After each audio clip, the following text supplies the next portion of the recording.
Times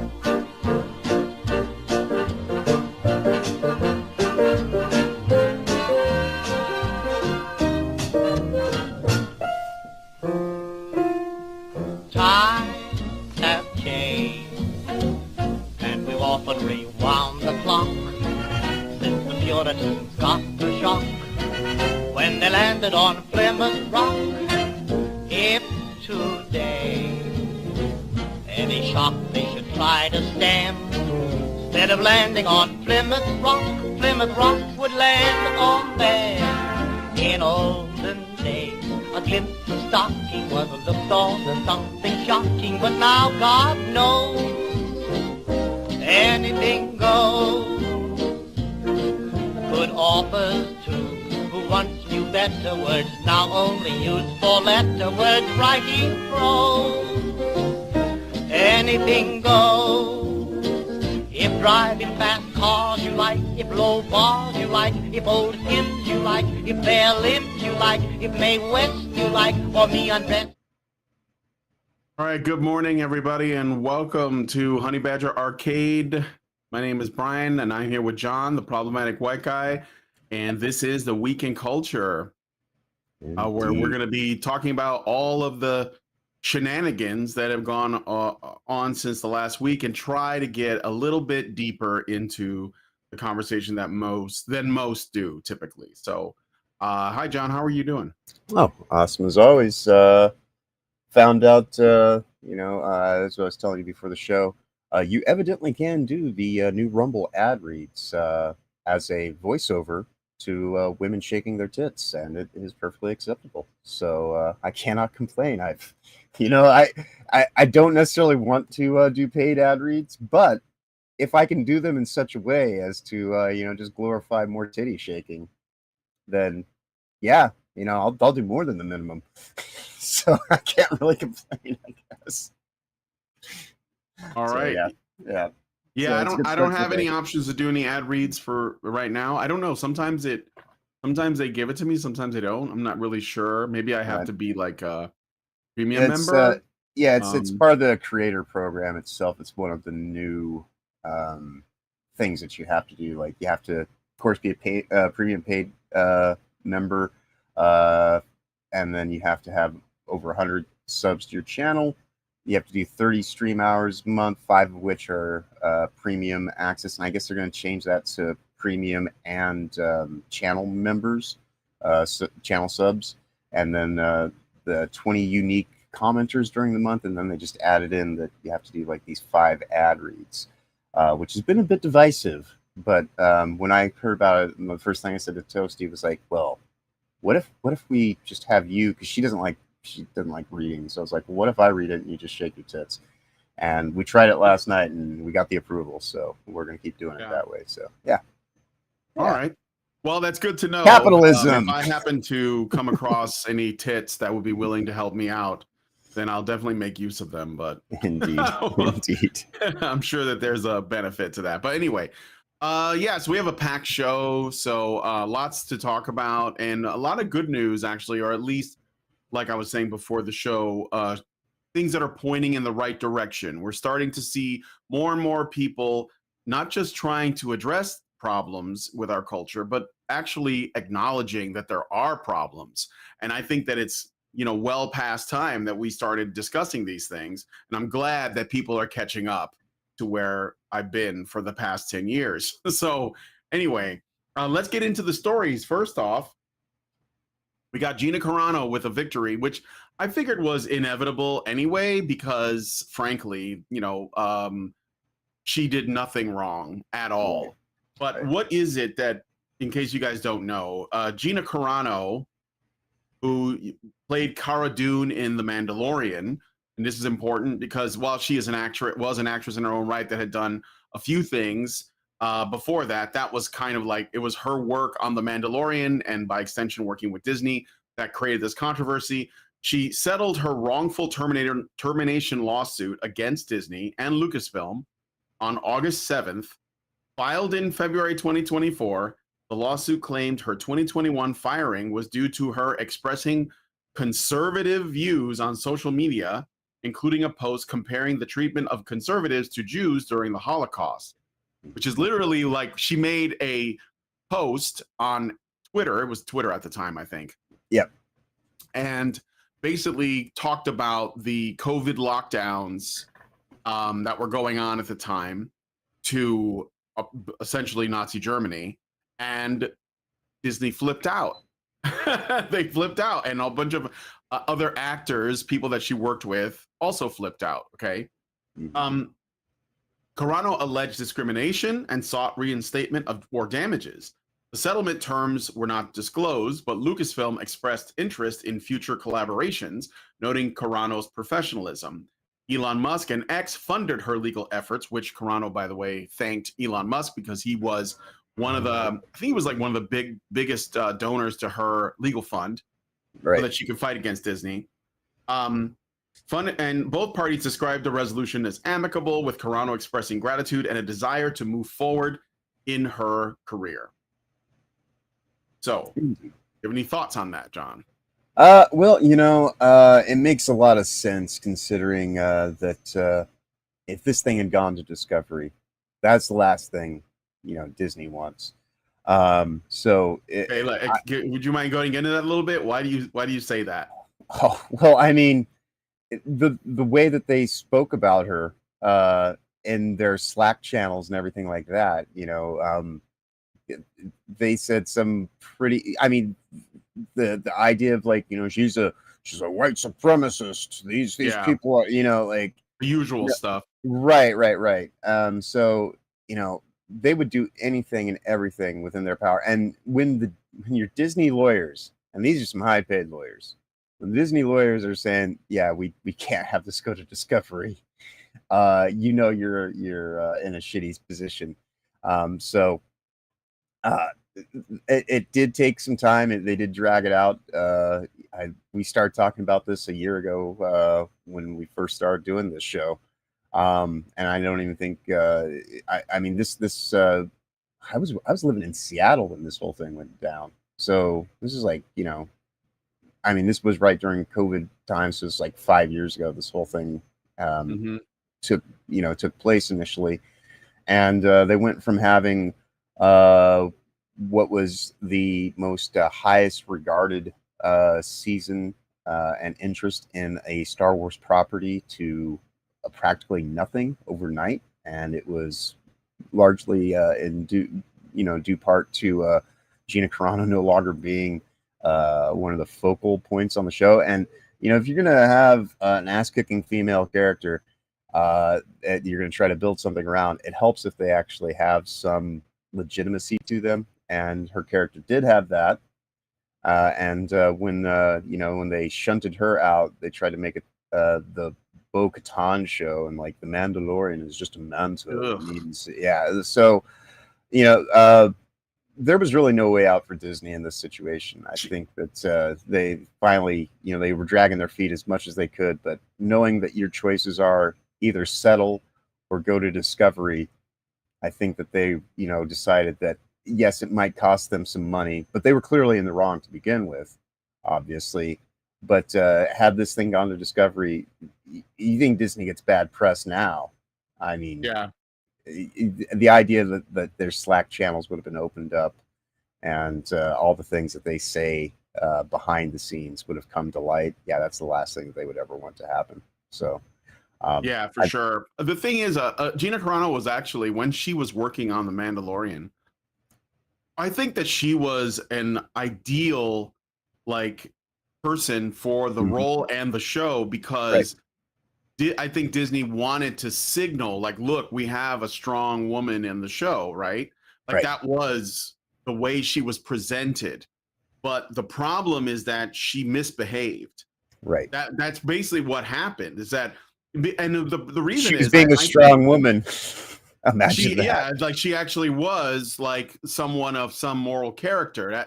That's all. You know what I mean? Because, and the funny thing is that people who do things like MMA, or they engage in something like athletic that involves a lot of hard work and to make it, so you basically have to have a degree of merit to what you do, which she was. they tend to, and I don't like to use the word conservative. I know that the way the left operates, everybody who isn't them is conservative, but they tend to have like a more grounded and pragmatic way of looking at the world because they don't live in a fantasy. Like their life is, you know, hard work, so they know what that looks like. That's pretty normal. That's like a working class mentality, you know? Yeah. And I think when Gina made those comments, she didn't think anything of it. I'm fairly certain she's not right wing. I'm fairly certain she's not a hardcore conservative at all. I think that she's a normal person. And that's why I always beat on this thing of like, it's not left versus right. It's the left versus everybody else. Right. It's the left and the non-left. And I'm seeing more and more people using that language because they're starting to see that. But so anyway, she just expressed a common sense opinion, which a lot of people about COVID probably held, but they were too scared to say it.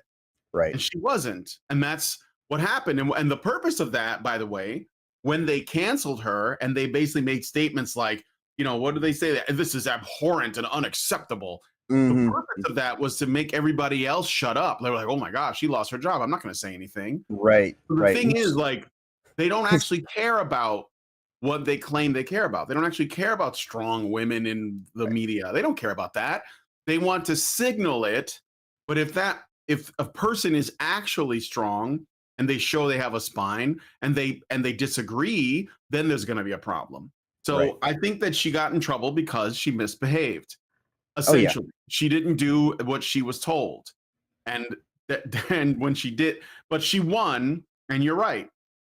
If they had gone to Discovery, they had to settle out of, you know, without getting into the too deep into this because Disney would not have looked good. And hopefully more people will see that. And, you know, maybe they should think about like, do I want to work for this company if this is how they treat their employees? So Right. Yeah. Because I mean, even what she said, you know, 20 years ago, 15 years ago, even, you know, 10 years ago, would not have been seen as anything controversial. I have certainly said, you know, things along those lines, and far worse. But comparing, you know, comparing what people were going through, you know, to what was going on in Germany back in the 40s was, you know, an apt comparison because that's legitimately, and the way that Disney handled it only reinforced what she was actually saying. You know, and I know that the other thing that, because she was already kind of, I think she said the beep bop boop thing prior to that, and that as a was pronoun, the pronouns thing. Right. Which I almost used that for the thumbnail today. You know, Disney got beep bop booped.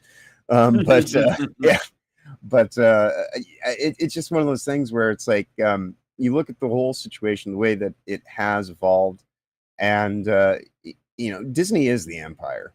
You know, they are, you know, they are the darkness. They are the dark side of the force, and so they rely on the appearance of looking good rather than actually doing good. And I, you know, since Elon Musk was, you know, part of this whole proceedings, I think it's only fair to at least kind of, you know, use his statement to evoke what actually kind of went on in the whole situation as well. And that is Disney to a T. You know, at this point in time, they are, you know, they're caught up in all sorts of crazy things that they would never want to come to light, ever. Yeah, you know, sure. like, there's a reason why like they're a mere 3 miles away from Epstein Island. Well, I already covered like Project Veritas or James O'Keefe. I think it was O'Keefe Media Group when they did a little bit of a, you know, they had done some digging into Disney, Lucasfilm, and now Marvel, like basically everything they own, Pixar, whatever, and their practices and some of their goals. In particular, like grooming children, which is what, you know, especially in Disney, they do that. So yeah, I mean, there's definitely like don't want people looking too close, but I think that, like I said, I think the vibe shift is real. It's happening. I think that people are responding to it. So then that brings me to another thing here. So now there's people speculating: is Gina Carano going to go back to playing Cara Dune and like sort of like resurface in the Mandalorian universe? And I don't know what she would say, but I think that ship has sailed. And Right. I think that she shouldn't, I wouldn't take work from Disney. Right. I would not. But I would say, look, they cleared my name, which is what matters. Kind of like Johnny Depp, right? yep. He cleared his name when he beat Amber Heard, and that was the only thing because he lost work for what happened there. And I think now he's like doing some kind of graphic novel thing. So he's like easing back into the business. It's a Right. Dr. Jekyll and Mr. Hyde graphic novel. So that's how and I meant to mention that I think last week, but I didn't. But yeah, Johnny Depp is trying to like pick up the pieces of his career, and I think Yep. Carano, she'll get work. Like Oh, yeah. basically, there are people who are fans of her, not necessarily fans of Star Wars.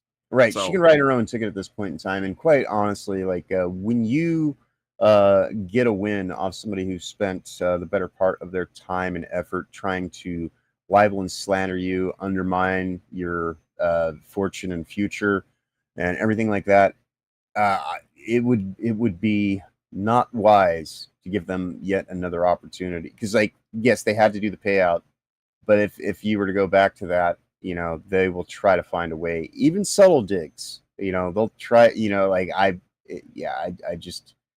I think that, and it's not as though her going back is going to revitalize Star Wars as a property. It is far too damaged at this point in time. So I think that like she can be looked at as one of the few things that went right during this whole debacle of Disney's ownership of Star Wars and turning it into just another empty brand label with some wavering nostalgia attached to it. But yeah, because if it does succeed, if she were to go back, in theory, then yay, good for her. However, if she goes back and it doesn't really change the overall perception of it, and it still continues to fail and tank, then all the benefits and bonuses that she is now gained from effectively getting this win over Disney she would undermine herself by putting her back in that position. I wouldn't. I mean, it's too big of a risk, I would say, at this point in time. You got your win, take it, go on to do other things. You can write your own ticket basically at this point in time, because very few people ever are able to get a win over corporations in general, let alone Disney. So yeah. I would just be happy if I were her and be done with the situation and glad. I agree. They definitely should consider not giving them another shot at that. But I'm glad that she won, and I think that's the most important thing. But yeah, try to I would like just use that on your CV and get some different work. She might. I mean, I don't know how much she got. I don't know if that's been revealed. I couldn't find anything on it. So, but it doesn't really matter. She won, and she should have won, and this should not have happened. And yeah, I mean, like the people who supported this, that's another reason why I wouldn't go back. Like they don't deserve your hard work. So just work for somebody else. Yeah. Anyway, let us know what you guys think. I don't know if there's any I don't really have much else to add except congratulations. So like usually when there's good news, I don't have a lot to say. Right. So congratulations to Gina for winning, but I didn't think that you were going to lose unless something like really sketchy happened. Let me see what the chat is saying before I get into the next story. Indeed. So Assault Peter Taffy says, yeah, this was the right song choice. Perfect. That was like to the intro. Thank you. It was your suggestion, I think. And Norwegian Black Templar says, normies, look at all these problems we just discovered. Gamergate veterans. First time? Yeah, right. Robert Johnson says, Pedro Pascal flipped out. Yes. But you see, and I'm glad you brought that up, because Pedro Pascal is the new male. He is the ideal model man in the eyes of Hollywood more broadly, and Disney in particular. So whatever he says, he's going along with the message. He's going along with the narrative. Carano pushes back on it. So Pedro Pascal becomes and a unofficial woman because they'll protect him like a woman, and Gina Carano becomes an unofficial man because she disagreed. So right. yes, he flipped out because he was told to. He had to, right? He's doing whatever. He sold his soul, basically. He's doing whatever it is he has to do to stay in the good graces of his employers. Right. So yeah. And he probably, I'm not saying he doesn't agree with it or he's not a true believer. He probably is, but like it just happens to benefit him. Like a lot of people who really believe this stuff, they think that the fact that everyone else is saying it too is proof that they're on the right side of an issue. Right. Right. And yeah, and generally speaking, they look for people, it's like, how do these top-down level conspiracies take place? That's what HR managers are for. They find people that are already ideologically in line. So that way it's not some grand conspiracy. You literally just find the people that are already thinking along those lines, that are naive enough to just kind of be a part of it. And and then that way, like if you go and say, well, this is all connected, they'd be like, I don't know what you're talking about. I was just hired. And it's like, well, yeah, it's because you're a useful idiot and you're compliant and pliable. And yeah, that's Pedro Pascal. It is kind of interesting though too, because I mean, like, there's stuff surfacing about him these days that is far worse than anything that Gina ever said, and certainly ever did within her time there at that organization. And they're still, the they will try to be as supportive as they can until it gets to the point that they have to dismiss him, much in the way that they did with Jonathan Majors, and like and then just act as though it was always part of the plan. So but Pedro Pascal is when he's your shining beacon of moral stand-upness and whatnot. You gotta be should think twice. Right. All right. Saltpeter Taffy says, any work focusing on respect for the laws of physics, whether it involves heavy machinery or physical combat, is a strict meritocracy. Physics will kill you. Yes. So you have to have like a real view on the world. Art Force says she probably had a father. I think she did, like in her life. Everybody has a father, but I know you meant in her life. Norwegian Black Templar says, fool me once, shame on you. Fool me twice, shame on me. Right? This is why I don't think she should work there. Yep. Someone in the vertical chat, Calvin R. Johnson Jr. says, don't care if she won. She won't be in any movie or show worth noting. Well, it doesn't really matter. She had to win because she was right. So like, I don't think she's going to be doing like any like massive projects, but then Hollywood in general is kind of like on the way out right now. Yeah. So she's not missing anything. Like, what are you looking forward to? I think that's the Gun more remake. About the quality of movies in general than it does her. Yeah, it's all in the toilet, except for a few exceptions. Like, Hollywood's basically dying. Yeah, I mean, quite honestly, they've got this shitty Red Sonja movie coming out.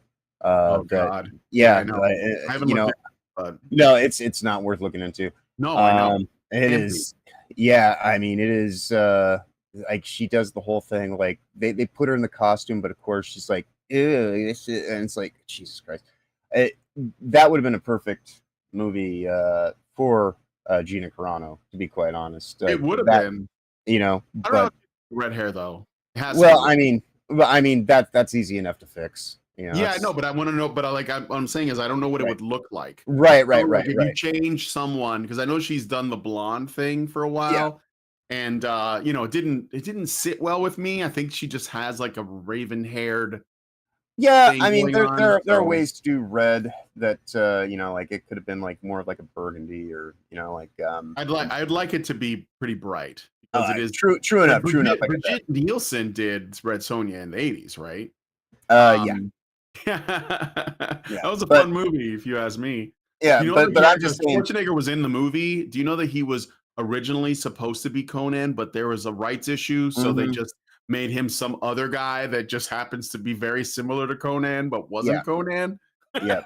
But yeah, no, like I say, I think that in terms of, there's always a property that could work, but movies in general these days are just they're not part of the zeitgeist anymore. I think wasn't she in one of the Expendables?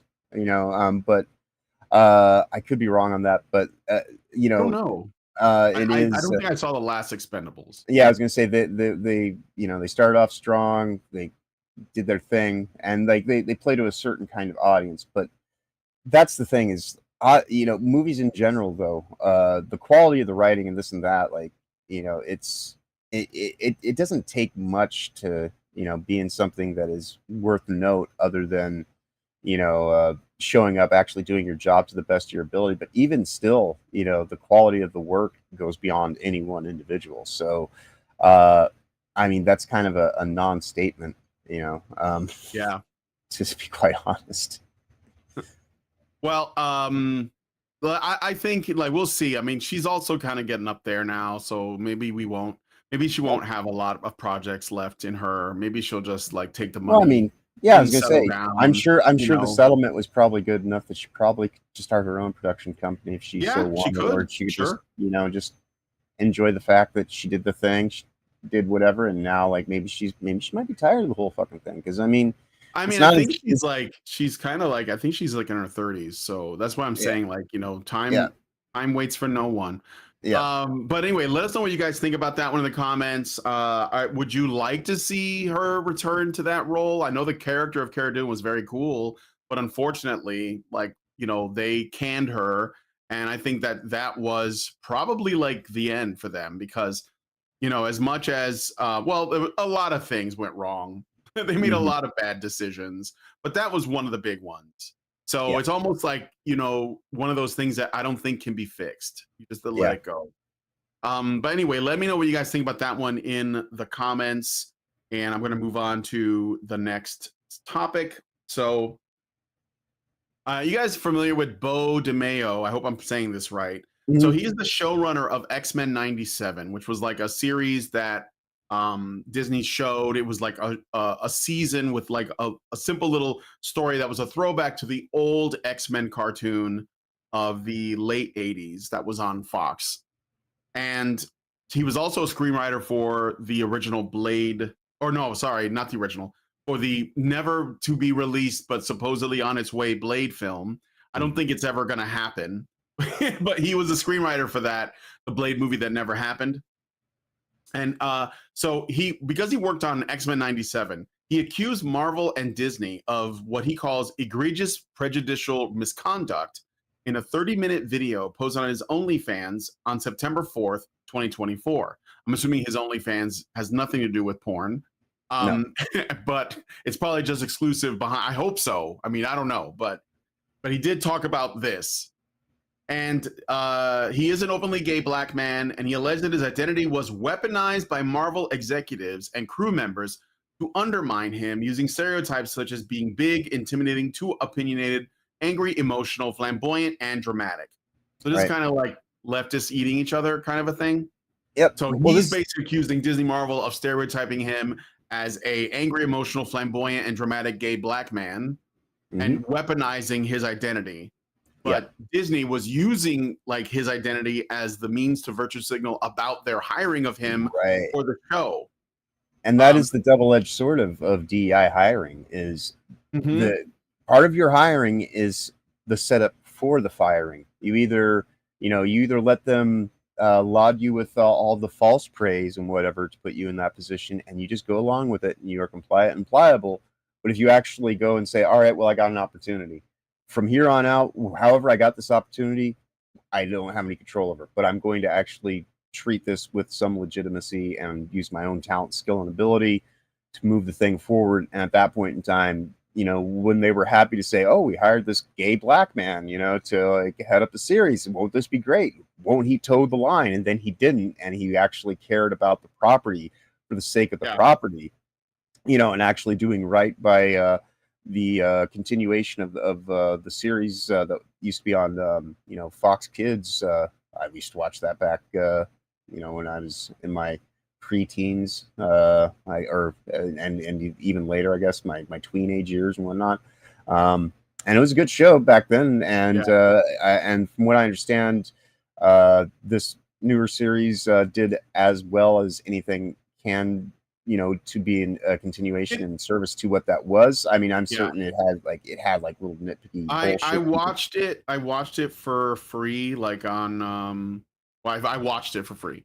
The X-Men 97, and it was very much in tone, like very similar to the old show, except this one was, I think it was aimed at a slightly like more, it was aimed at the people who grew up watching it, who are now adults. Right. It was more mature than that. But I think that I still don't think it was quite it would. No. I mean, for myself, like I knew people who watched it and they enjoyed aspects of it more so than they disliked. But even he, like, because there's a few things in there that you could nitpicky bullshit away. Morph was back from the dead, and he was fairly openly gay himself. But even Bo DeMeo said, they tried to claim he was pan or something, but he wasn't. Right. But even Bo DeMeo like owned up on that. He said, it was like, yeah, I'm a gay black dude, so maybe like that got into a little bit of the writing, and like hold that against me if you want. But that was the thing, is like he was at least upfront and honest, and he was actually, he took the opportunity that was afforded him, and he tried to do the best with it for the fan service, and to actually do the thing. And that's when Disney had the problem with him, and that's when they were like, well, we hired you for this certain set of reasons, and if you're not going to toe the line, well, then we're going to use those same certain set of reasons, which is all the reason why no one should ever be happy to be a DEI hire, because if you are, you're putting yourself on the hook. And if you don't play ball, you don't continue to just fall in line and do as you're told and carry out, things at a surface level, they'll find someone else who will. Well, but the problem with hiring these people, the problem with hiring DEI people, is that you bring their woke entitlements, they bring that with them. Right. So you're going to end up clashing, because and the thing is, when you're like writing for an established IP, you're like involved with something that's established, like whether it's Star Wars or whatever it is, it doesn't belong to you. You are a steward. Right? You are supposed to take care of it. In the comic book industry, because writers would change all the time, there was a reason why they had editors, and the editor's job was to make sure that whatever they wrote, it was in line with everything else, so there wasn't a complete change in direction. The continuity of tone. They were like, okay, these, and the editors would also keep the writers in essentially corralled in like within the limits of what that stewardship meant, right? So that's why you couldn't have like they did this in Marvel, because they didn't have editors anymore, or at least the editors stopped giving a shit. Where Iceman went from like this player to like being gay. Yeah, and it was like way later in the like very recent, or relatively recent compared to like the how long the Iceman character existed, and we had to just eat that. Like, oh well, I guess this is true now. You see, this is what happens when you don't have people that treat it like something that they have to respect and honor, because it doesn't belong to them. This is something that has existed for a while, and you're just next in line, and then there will be somebody after you. So you got to take care of this while it's there, right? So the destruction of Iceman as a character is one of the it was the most flimsiest thing too, because I think it was Kitty Pryde. She's like, but Bobby, it was one of the telepaths. Like, it was one of the telepaths. I can't remember. It might have. Yeah, you're right. It was young, and she just goes, she's like, but Bobby. Yeah, she just says, but Bobby, you're gay, and like flipped like a switch, and it's like that's like a mind rape, basically. She completely and Bobby was like, he was so like hurt by the fact that she outed him as gay, and I was like, but you're a mutant. Isn't that more condemning? Like, isn't that the bigger stigma, that you're a mutant, not that you're gay? Like that, it's so irrelevant. How many gay mutants already exist? But they wanted it to be, because again, these people, they're activists. They have this thing in their mind, like, well, being gay is like whatever their pet project is, whatever their purse puppy is. That's the most important issue, not like whatever fits in the canon of the story. Like whatever makes sense for that. And they don't like it. And this is like one of the reasons why I never bought into the idea that X-Men was an allegory for civil rights. I know a lot of people claim this, but I don't think it is, or at least not in the way, because the problem with that is that then the activists that get involved, they start putting actual what they believe to be actual civil rights causes ahead of the mutant powers, which is like the thing that is supposed to alienate them, especially when for some mutants it actually like is a visible issue, right? Like they have blue skin, or they're covered in hair, or they, you know, or they're just ugly, or whatever it is, right? That's supposed to be the thing that isolates and alienates them. I think that the X-Men being treated as like a much broader allegory for a number of different things, like puberty, like your body changing because that's why they get their powers when they hit puberty, as well as there is potential for some allusions to different kinds of social stigmas, but like it should, the being a mutant thing should be like at the top. It should be way higher up on the scale than any of the other things, which is like when they rebooted the X-Men in the 70s with like what they call the all new X-Men, where they had like Storm and Wolverine and Nightcrawler and Colossus. They all had different like ethnic backgrounds, but that wasn't important. It was just color, you know, like Storm is you know, African, and she's got like this way of speaking that like fits that. It was just color. It was just to make it more interesting, because the original 5 X-Men were a little bit dull and they didn't like quite take off. You know? And before the days of social justice, God, this is like I've got it's a documentary or like a behind the scenes thing, Stan Lee, from like it's like I think 20, 30 years ago, that they just talked to him. And originally, before it was pushed as a allegory for civil rights, and now they tried, and with the whole thing with Bobby, they then tried to retcon that no, it wasn't just even civil rights, it was about people like, you know, being closeted, and you know, but originally, and this is from Stan Lee himself, they're like well, we said, well, if they're mutants, then we don't have to explain the backstory. They're just that was it. That was it. Yeah, that's all it was supposed that straightforward. Like, you know, it's like they didn't want to write more origin stories because they have like, you know, like so many characters.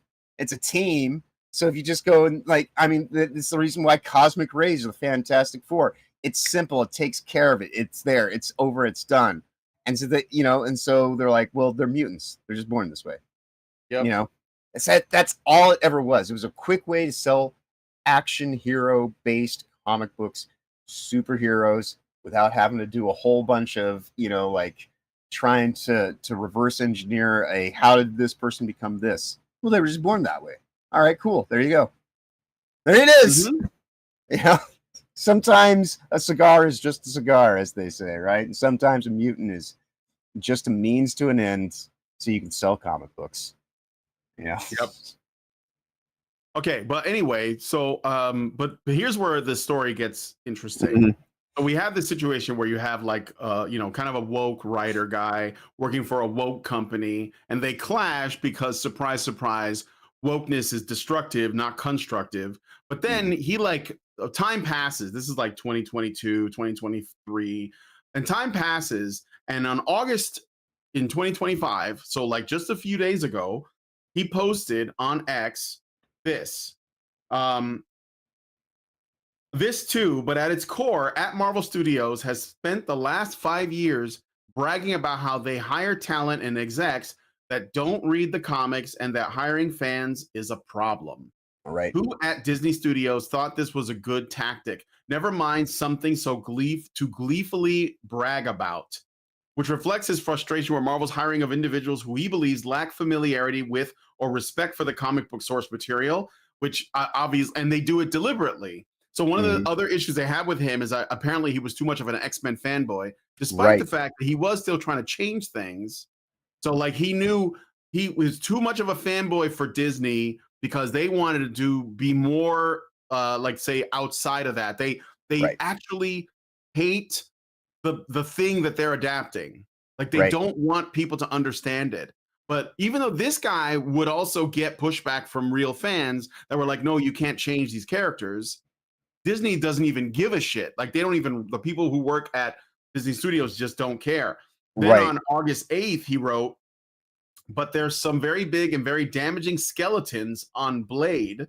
this is where we're related to the Blade movie that never came out, that Marvel Studios is trying to hide that I can't speak about due to my lawsuit, appalling misconduct that had real consequences on the mental health and livelihood of those involved.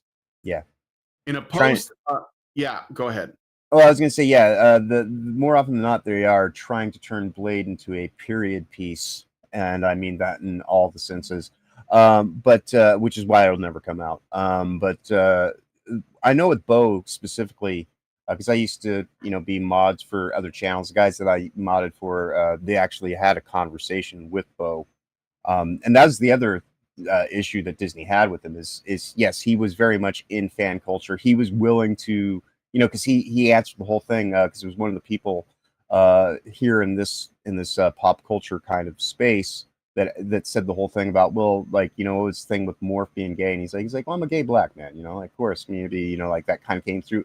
He tried to pick his battles, and so ultimately, like, in a creative space such as that, the direction that he was being given, he did push back, and of course, some of the things that he went along with, of course, the audience was like, hey, what's this all? And so he was open and honest and upfront about the fact that my hands were tied. I was in a very precarious situation, and I tried to do the best that I could for the, dubious reasons that I was evidently hired. And when I tried to make it more than that, that's when they wanted to get rid of me, because and the fact that he was that open and honest was part of the reason too that people ended up actually even giving it more of an opportunity to just kind of like stick it to Disney and be like, look, like we're gonna support this guy because he actually, even though it may be a compromised kind of adaptation, for modern day 2020 Disney era owned Marvel properties, it was as close as you could get to somebody who actually was going to respect the thing that it was based on it and meant to further the original stories of. So their pushback against him and the stuff that they're trying to keep hidden about the Blade stuff, that to me is more interesting, because as honest as he has been, I trust what he's saying, and saying that there are some skeletons in the closet, to be sure. Yeah, I mean, again, he is exposing that about that basically Disney Marvel doesn't they disregard the fans and the source material, and that's basically good, because he is acknowledging the elephant in the room that we've been talking about for so long. Like, it can't be denied, even if he himself was willing to do some changes. But this is the thing, we have to have zero tolerance for that, like zero tolerance. Right. So yeah, I mean, I'm glad that he's pointed it out, but this is something that had to happen. And we don't need, I honestly do not need a Blade movie. We already have a Blade movie. It's called Blade. It came out in 1998, and it's awesome. So you can just go watch it, okay? Yeah. Aside from some dodgy CGI, all three Blade movies are pretty good. Even Blade Trinity, which is the worst of the three, but it's not terrible. It's not as bad as you remember, especially when you reflect on like what we've been getting lately. Right. Right. Yeah, and aside from a little bit of dodgy CGI, that at the time, in Blade 2 there was some dodgy CGI for real. Yeah. Well, even the first one, and the blood monster at the end, when the blood monster. Yeah, but I mean, CGI was really like kind of like still pretty early. I mean, there was definitely stuff.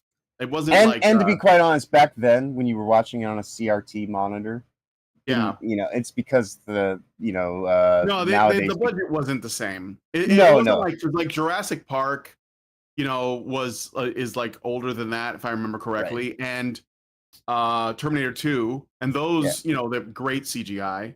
Oh yeah. Well, I mean, if you watch the original Ninja Turtles at this point in time, from the late 80s, I love great. That movie. Was there CGI in the Ninja Turtles movie? No. But what there was men inside of giant turtle costumes. Yeah, and back in the day on old CRT monitors, before you have high def, 4K like remaster, all this, you couldn't see the faces, and now it just looks like there's a dude that's being you can actually see their faces inside the turtles' mouths if you look at a modern remaster of it.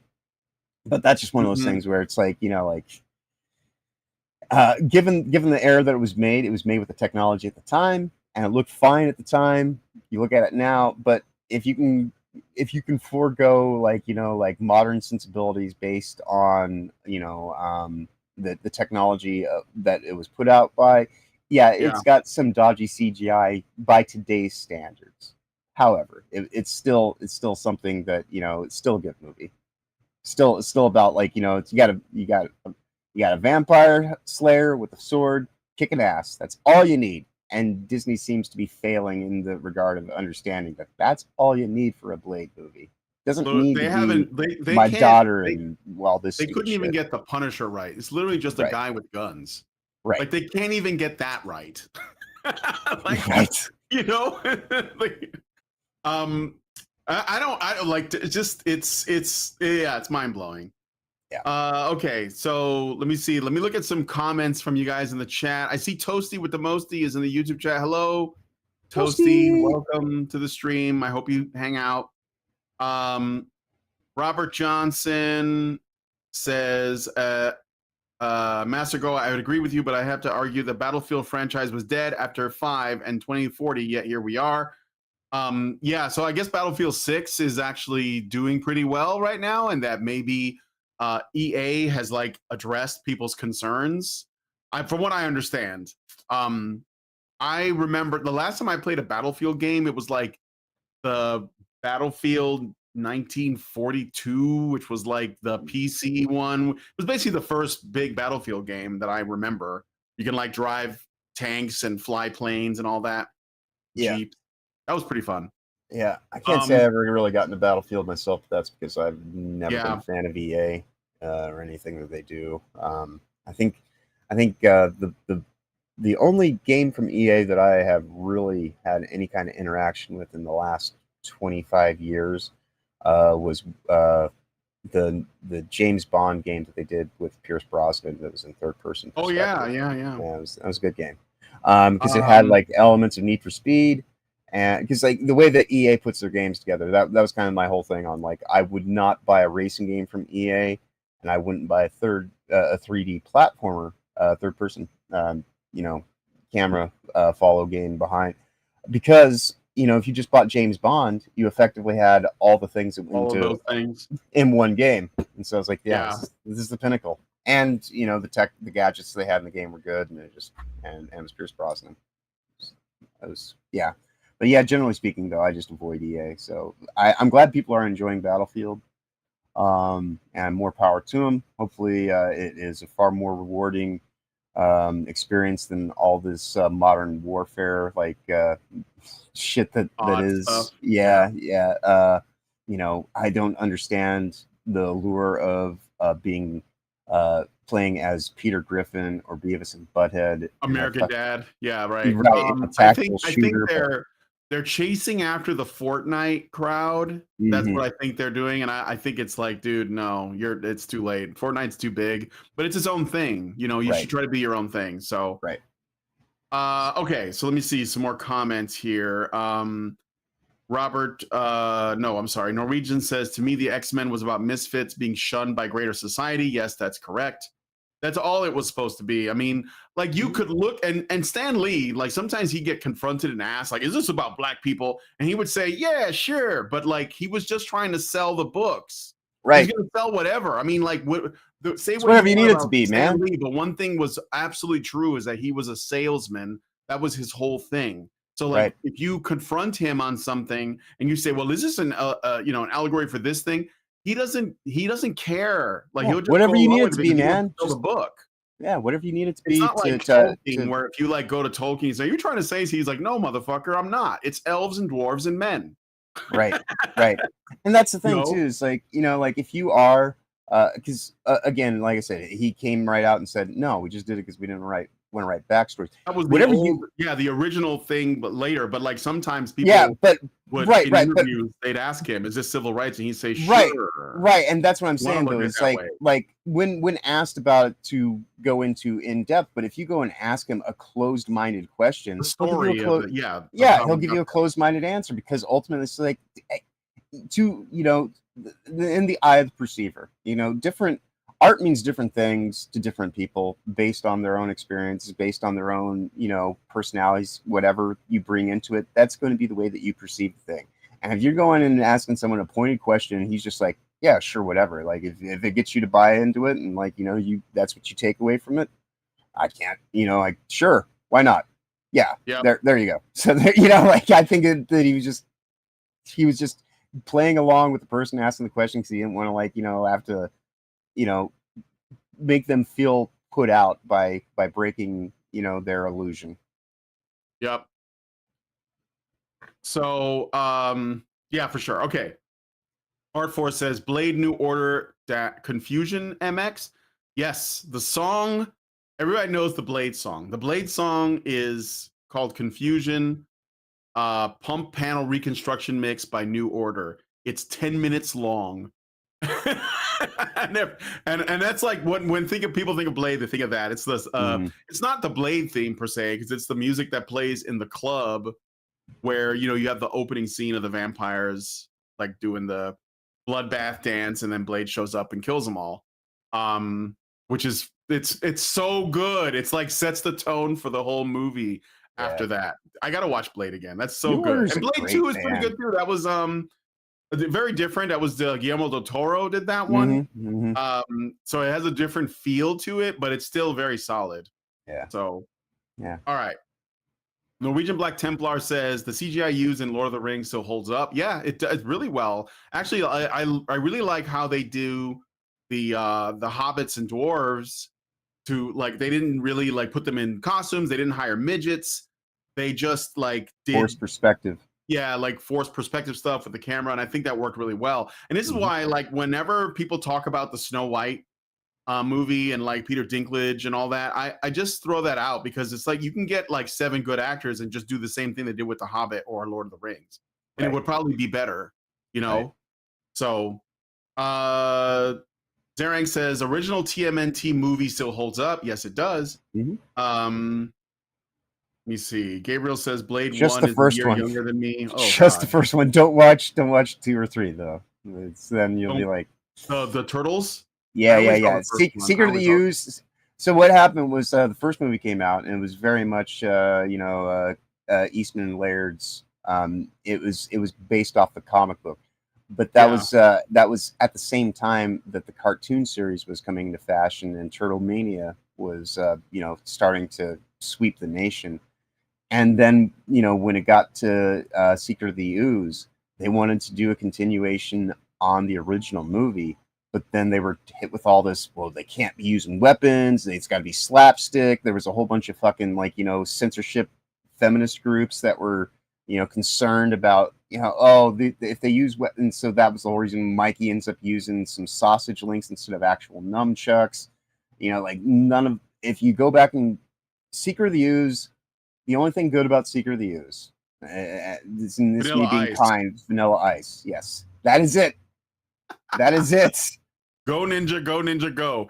Well, yeah, I mean, like, I think that that's the thing with the Turtles is that the cartoon, I read those comics when they were black and white comics, and I thought they were cool. They were supposed to be like kind of a parody, like a send up, but they ended up taking themselves seriously enough that you really wanted to read it. And then the movie came out, and I thought, you know, other than the colored bandanas, because before they were all red. Yeah, like that's how it was. Like in the old, when you right, books were black and white, they but the paid for were 3, color, and they all had paid red for 3 bandanas. inks. Yeah, and they well, they paid for 2 inks basically because it was black, white, and red. And I used to work in the print industry, so like when you do your print processes, every time that you do another print process to stack your color on top, that adds up on the production cost. So it's like they can get away with doing simple black, a black ink to lay down the line art, and then they did the red just as a way to kind of give it a little bit of something. But even then, that was just generally for the cover jackets themselves, and then the actual comic on the inside was just black ink on white. And so like it was very much done. It was an independent production. And so they had to keep the cost down and everything like that. So yeah, when they changed up the colors it was just to identify them a little bit easier. But the way that the tone shifted from the first movie to the second movie, and then because the second movie went so askew and became a morning cartoon, basically. Yeah, because the cartoons were popular at that point. Right, so right. movies had to change. That's what I was getting at when I was saying that. Like one of the things that's unfortunate is the cartoon came out and I was angry at it because I watched the first episode and I was like, this isn't the Ninja Turtles, like, right. And so I was like, okay, I'm not gonna watch this. I was a little too old for cartoons, but I was curious about that. Yep. And then the movies reflected the cartoons because the cartoons were so popular. Right. And so, then the third movie was in many ways the third movie was the worst movie because they go to Japan or something or time travel. They time travel because the game Turtles in Time had come out, and so they wanted to find a way to have it be in line with that story concept, and so they used a different means to getting them back in the past. They brought back Casey, the guy who played Casey Jones, because they were like because they got rid of him entirely in the second movie, and they ended up having the kid there to kind of be the go-between, and Paige Turco was no longer April O'Neil. But yeah, the third movie was such a compromise because they couldn't please anyone because they had the suits that were still like, oh, well, it's got to be reflective of the comics, or not the comics, but the cartoon series. And then Eastman and Laird were like, no, this needs to kind of be a little bit more grounded. We need to get back. And so the first movie's the best movie. You don't need to watch the other two. You can watch the Ninja Rap anytime. Like that clip's available on YouTube. You can just find it on YouTube. Watch the clip, yeah. But the third movie is just avoid. Your franchise is dead when you start doing time travel. Yeah. Okay, so then Zerank says, did John just avoid mentioning GoldenEye by name? That's our childhood, man. Yeah, before graduation. No. I'm not talking about GoldenEye. GoldenEye is on Nintendo 64. I'm talking about... there were two other Pierce Brosnan James Bond video games. Right, and when I'm talking about specifically, it was on PlayStation. It was a third person... on PS2. Yeah, I can't remember the name of them, but there are two other Pierce Brosnan. If you guys know the name, put it in the chat and I'll read it out. I could look it up, but I don't want to waste time. Right. But there were two other Pierce Bros. I think it's two. And then there was one with Daniel Craig that was pretty good too, from what I heard. Yeah. But and then there was one with Sean Connery. There was a Sean Connery video game that was pretty good too. Yeah. So GoldenEye kind of like it did when it came out, it did make the studios go, well, we should make more of these because this one's like really popular. Yeah. So GoldenEye was a great game, but it was an FPS. And it was an arena shooter, and it was one of the first games, and I loved it. But that was on Nintendo 64. The game I'm talking about specifically was on my PS2. PS2, yeah. Gabriel says Agent Under Fire, so I think that's that's one of them for sure. That's the one of the Pierce Brosnan games. Let me see. Real quick, just to make sure I don't miss anything. Gabriel says, how often do parodies become legitimate series in comics and cartoons? Oh, I don't know. I guess it depends on how you define parody. I think Venture Brothers kind of went down that road. Yeah. Because it was like trying to poke fun, but then like you could tell that they were really putting in a lot of work to design the character ideas. And I only said that because somebody mentioned Jefferson Twilight, which was one of my favorite characters from Venture Brothers. He was the Blade of that world, except he could only kill Blackulas. So it wasn't vampires; they had to be black vampires only. So. Adventures is so great. Yet another, and that was another series that got fucked over by the asshats and Venture Brothers. They had to compromise to even get the ending out. Yeah, that one's been they made a movie. I think that was how they resolved. They wrapped it all up. Yeah, there was supposed to be a full blown season, and then. Cartoon Network suits were trying to compromise on that, and so they were just like, just give us, let us make just a movie and finish it up. I think that I like Venture Brothers, but I think that show it went longer than it needed to because it started to like, it just started going in weird directions, and I don't know. I think the first few seasons, like the first 4, it started off as a satire on the Johnny Quest thing, but then it became like its own whatever. And it kind of like it just got really weird. So anyway, we got to move on. But let us know what you guys think about this one in the comments. Okay, so do you guys know about this controversy? So there's a recent online movement that was started by Louis Rossmann, who has a YouTube channel. He's big on right to repair. So he's a big on like ownership of your own stuff and like being able to work on your own things. And one thing that's happening a lot everywhere, but in particular with tech and computers, is this idea that Apple, I think they kind of are one of the best examples where they're like, you can't do anything to our products. Like you buy a computer, you have to like work through us at all times. You can't repair it yourself or you'll void the warranty. You can't expand on it. You can't, mess with it. And so he was big on this right to repair thing, this movement or that he was involved in. And he would show people how to fix their own shit, which was pretty cool too, right?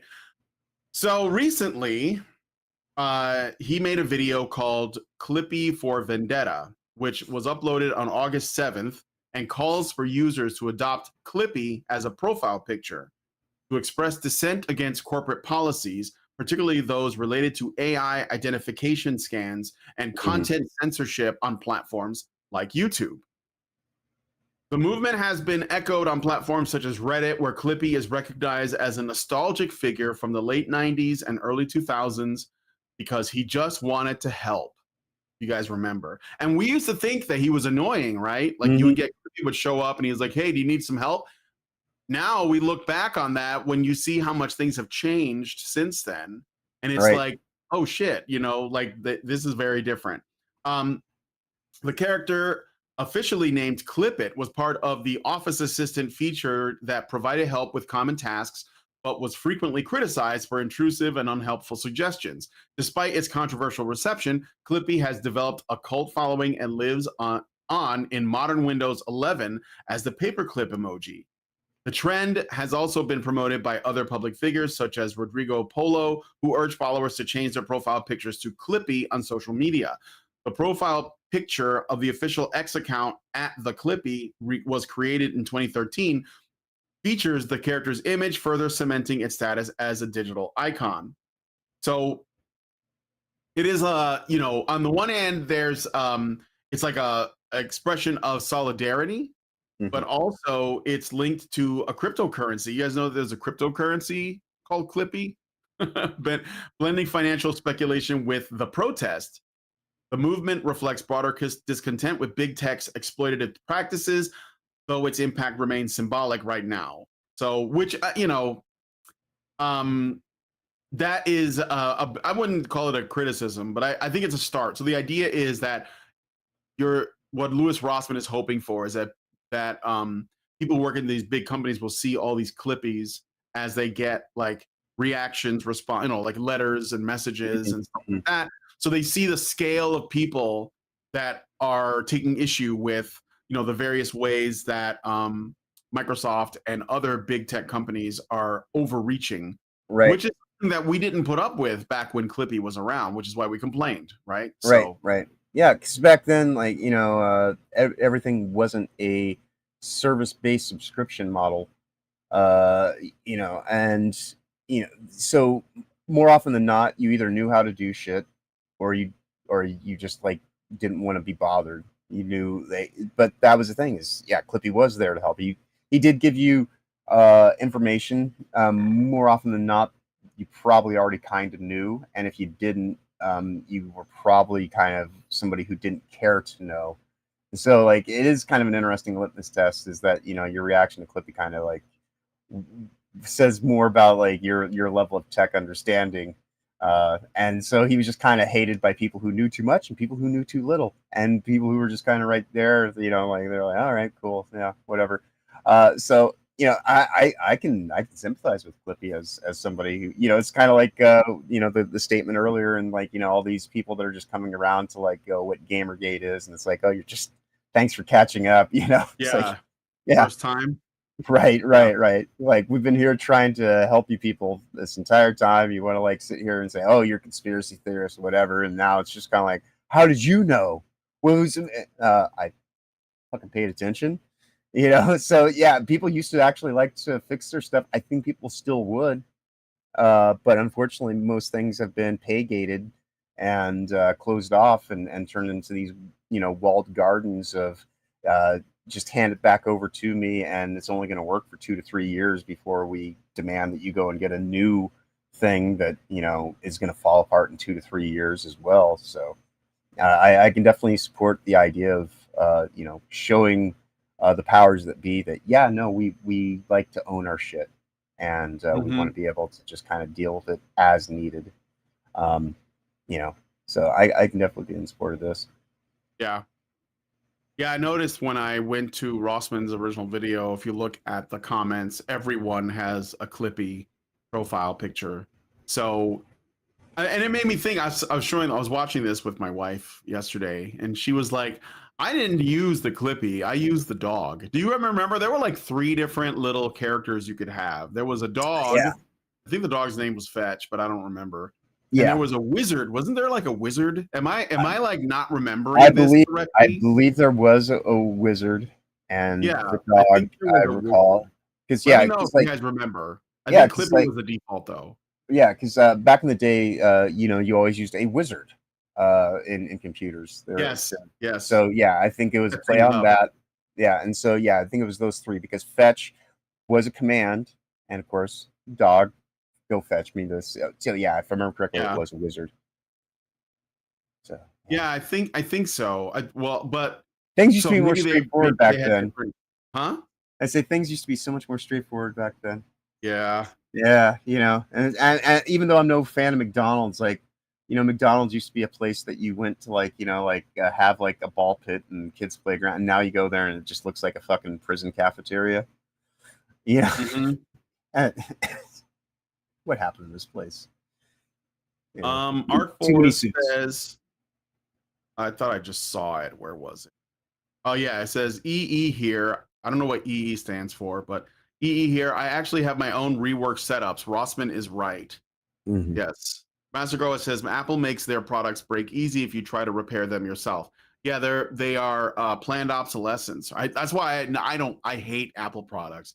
I had Yep. to learn how to use Macs in school because they Yep. use Macs to do art programs because they were like, oh, it's better for that, but I don't think it really is. I don't think there's really a difference. Maybe I'm wrong, but I don't like Apple products. And it was mainly because they made everything like where it was only compatible with itself, right? So like Right. the USB, for example, that could work on anything except Apple shit. And then the Apple equivalent of that, like if you get like when I go to the grocery store in the impulse aisle, there'll be like the cords for your phone, right? And the Right. Apple ones were separate because they had a different way of connecting. It's like, why? Proprietary Oh, connections. because you have to buy their stuff. Yep. So Yep. electrical engineer. Okay, I didn't know what that stood for. Thank you.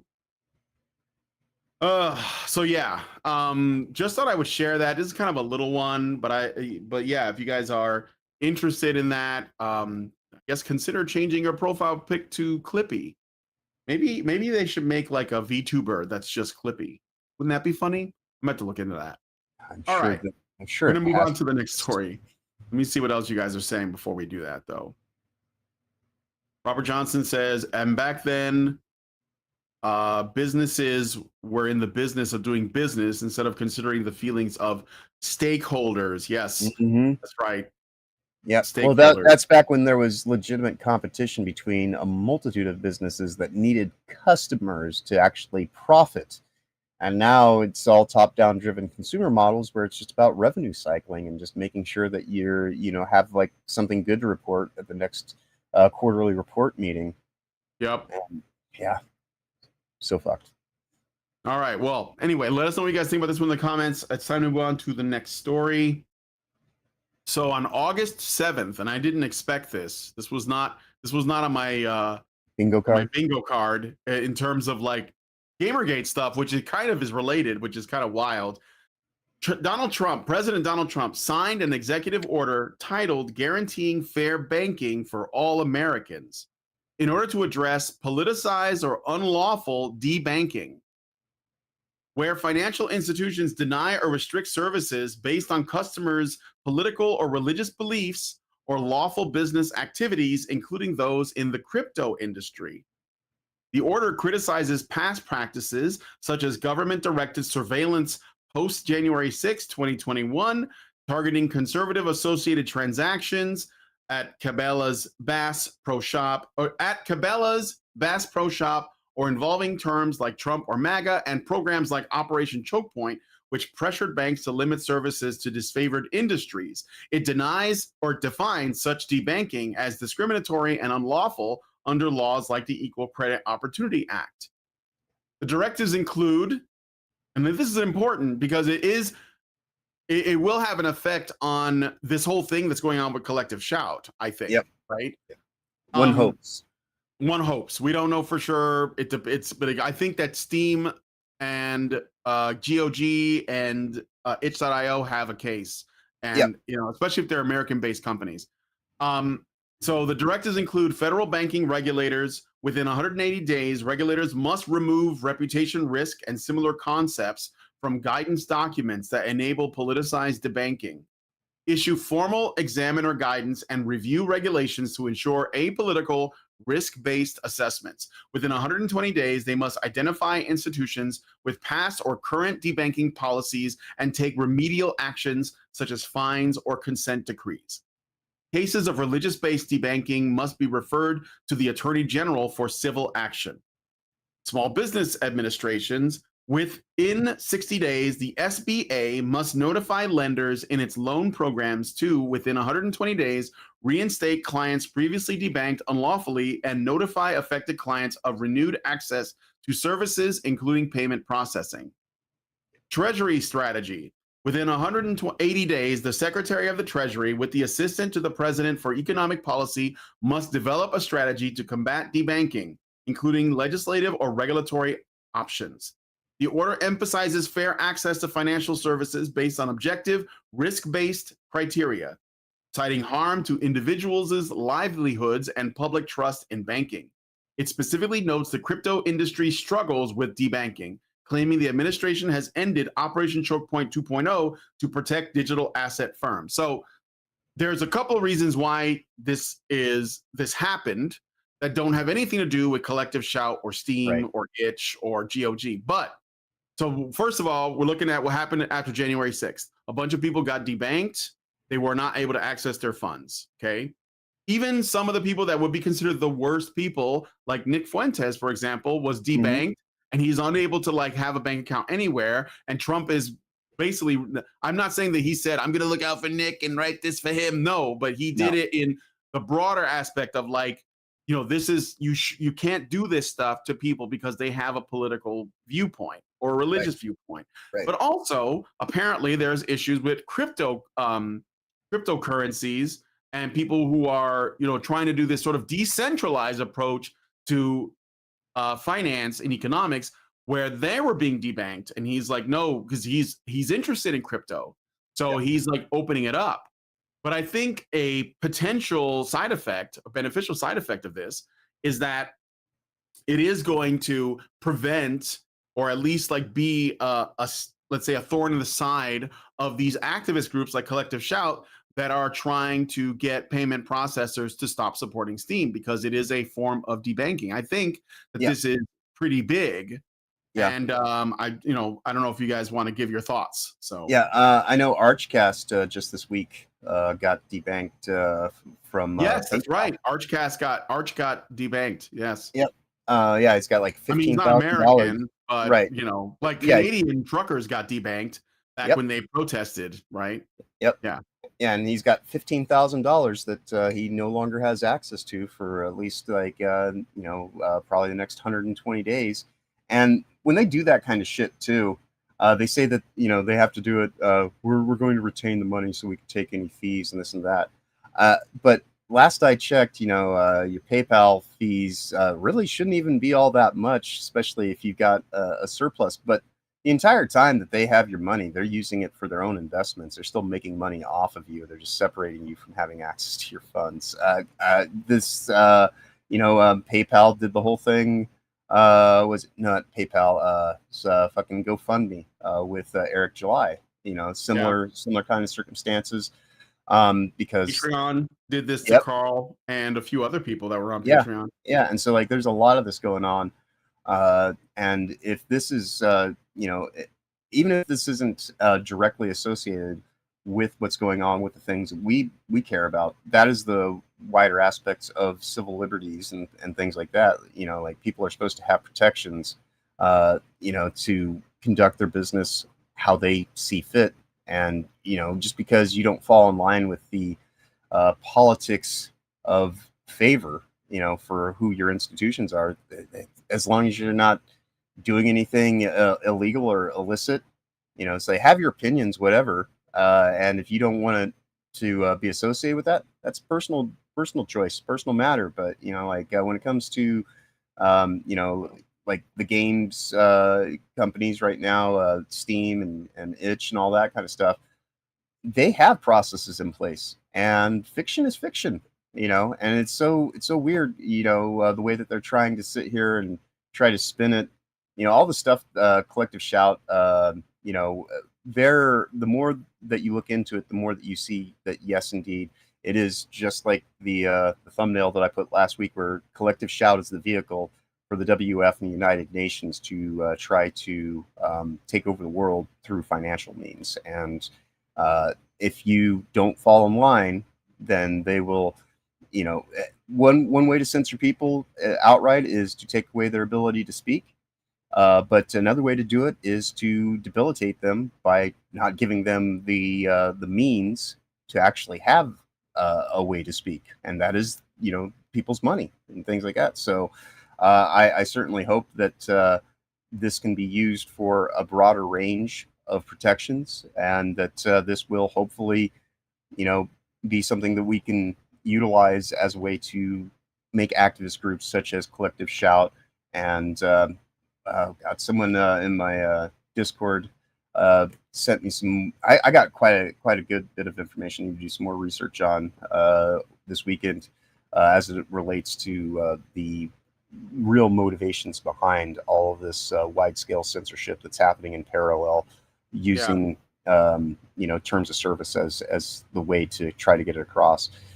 But yeah, this is definitely a benefit to the wider aspects of civil liberties, and if it's even in an indirect way to kind of have something at our disposal to have as more protections for our own individual, I guess political alignments or personal beliefs and things like that, I'm all for it. I don't need just because I don't agree with someone, doesn't mean that I want them to be prevented from having the same kind of protections that I would like to be able to do the things that they don't, fall in line with. That's the whole kind of idea of free agency and due process and all this kind of stuff. It's like, more freedoms and decentralization is always to our benefit, and trying to monopolize on payment processing and all this kind of stuff, and trying to choke the world through financial scapegoats is one of the worst things that we're dealing with right now. And anything that we can use as a leverage or a wedge piece to try to give ourselves a little bit more ground to stand upon, and just live and breathe in our own skin, I'm all for. So this is definitely one of the better things that's happened recently with the Trump administration. I mean, I don't know. I don't really have any political alignments per se, but and everything's always kind of a mixed bag. But I will give praise when it's when I see it's something to praise, and I will give condemnation when it's something I feel is worth kind of speaking out against. And and I'm sure there's certain things that that I think that people in the audience wouldn't necessarily go along with, which by all means have your opinions. Let's have a conversation. And we can enlighten each other and come to some I guess a sense of common ground, or at least understanding and appreciation. But the way that they just try to pull the rug out from underneath you and cut you off at the knees and prevent you from being able to do something just simply because you don't fall in line with whatever their perspective is, I'm all for, like, let's go ahead and give people a little bit more room to breathe, and just allow for people to have more discernment in in their decision making and not having to be beholden to any kind of agency or non-governmental organizations that ultimately are trying to govern. Yeah. Well, yeah, I think it's good news. I think that you know, I don't know, like the swamp is deep, but this is a good move. I'll take that as it is. And I do know that, you know, Trump has said in the past, like way before he ever wanted to run for president or whatever, I do remember him saying, end the Fed. And I don't think he's changed his mind on that, but I don't think it's as easy as like unplugging it or whatever, right? So we'll see. But I do think that like this is definitely a big step forward. Unfortunately, it's an executive order, which means it can just be reversed unless like something like, you know, pushes it through to become like enshrined in law.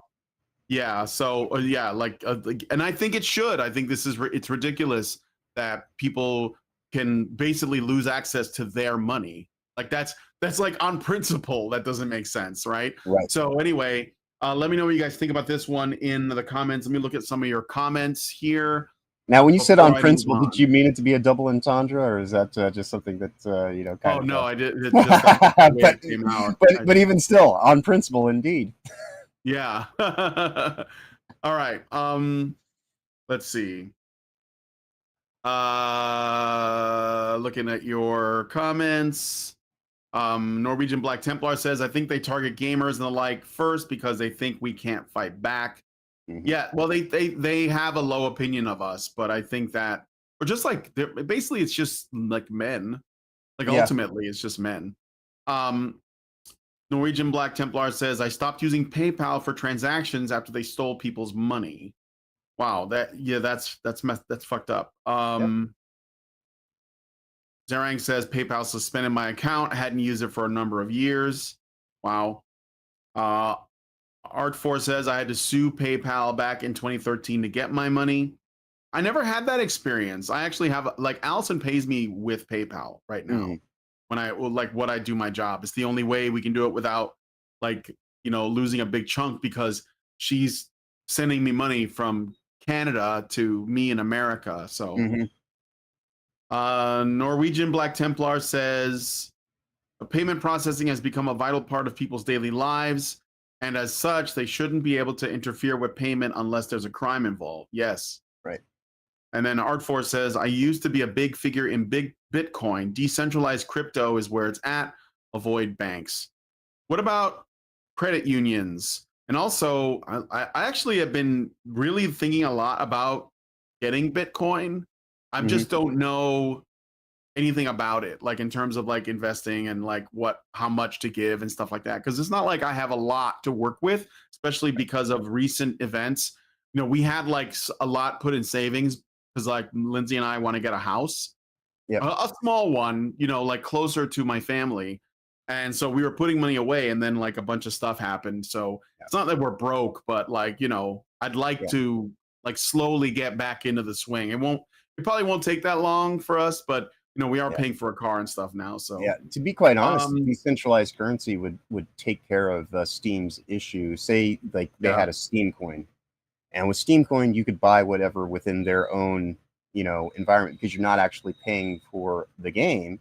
If you just in theory, like you bought Steam coin, and then with Steam coin you could buy games that weren't you know, viable under the payment processing, because that would be their own internal thing and just be, you know. So yeah, decentralizing currency at this point in time is one of the best ways to you know, combat the Fed and all the payment processors and all the kind of stuff that goes along in that, because then it's just an exchange of, it's basically like a barter exchange where you're using an asset to you know, leverage another asset, and then that way it just cuts them out of it. So. All right. Norwegian Black Templar says, I'm surprised PayPal haven't tried to debank you yet, considering the topics you cover. Does Allison have any other options? We looked at Zelle for a bit, but you know, it's convoluted. One of my friends last night was talking to me about using Cash App instead of PayPal. Cash App, yeah, we can probably change the Cash App, or I know that that's popular in the hood. But anyway, yeah. So anyway, let's move on to the next story. Let us know what you guys think about this one in the comments. Okay, so this is basically the last one, although I have a little bit of cake to talk about Indeed. as well. And yeah, so Howard Stern is in the news. So Yay. Howard Stern, if you guys don't know, is a shock jock. He's been doing his thing since like the 90s, I think, right? Yeah. And Yeah. Well, prominently since the 90s, but yeah. yeah. And for what he was really well known for was being really, really not PC, right? Yep. That was like Yep. his thing. That's shock jock. That was his thing. Yeah. And but then for whatever reason, Trump happened, and then COVID happened, and this guy lost his mind. Essentially, he got TDS really bad, and then he got whatever the COVID equivalent of that is. I think it was Yeah. the COVID thing that really, like, where he really like broke away from. Yeah. Oh, yeah. Yeah. whatever Howard his Stern from thing 20 was. to 30 years ago would look at this current Howard Stern and just completely tear him apart. And, you know, like he's maybe it's the wig, because that is not his real hair anymore. Like that is, you know, the closest facsimile he can have to what his hair used to be. Who gets a Jufro wig? What, I mean, if you're gonna wear a wig, Right. like, okay, whatever. But yeah, he definitely lost his mind with Trump specifically. Yeah, it's And the scalp glue. No, I don't know. I think that I actually don't think that these people change. I think they just reveal who they really are. When times are tough, you know, like you can't help but be real. Right. So if you were always real, it's not a problem. Right. Anyway, let me give you guys a summary. So Howard Stern's 5-year, $500 million contract with SiriusXM, set to expire at the end of 2025, may lead to the cancellation of his show, The Howard Stern Show, a flagship program on the satellite radio platform since 2006. But he was on the radio before that. So this is when he was on SiriusXM, because SiriusXM was like a new thing, satellite radio. And he went to Sirius at the time as a way to advocate for more free speech, decentralizing from the way that radio stations were turning into conglomerate. You know, everything's exactly the same.